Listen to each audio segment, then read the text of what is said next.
Roberto Alagna, il y a un autre air que vous n'aviez pas terminé.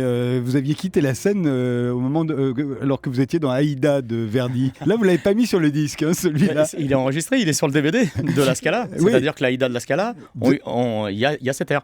Mais l'histoire de La Scala, c'est hyper compliqué. Hein. C'est pas une question artistique, l'histoire de La Scala. C'est politique.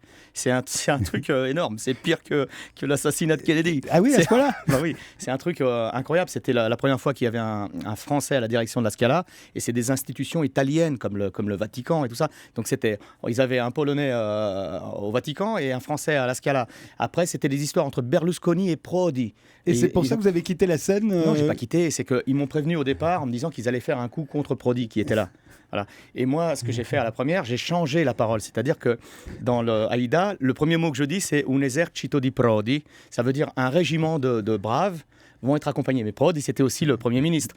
Donc, il y en a un qui aurait crié à ce moment-là, pour lui faire un affront, un seul nous suffit, pour dire voilà, va-t'en. Et moi, c'était le début de l'opéra, je dis il va y avoir une cabale, tout ça. J'ai changé la parole. Au lieu de dire Prodi, j'ai dit bravi. Donc ils n'ont pas pu faire ça. Et à la deuxième représentation, c'était la deuxième, ils m'ont fait comme ça à l'entrée. Oui, pour nos auditeurs qui ne peuvent pas voir, ils vous ont fait le signe de vous couper la gorge. Voilà. Alors il y avait un tas de trucs, mais bon, aujourd'hui ils me rappellent toutes les 5 minutes, mais bon, c'est comme ça. Mais en même temps, c'est ce qui fait que ma vie est un opéra.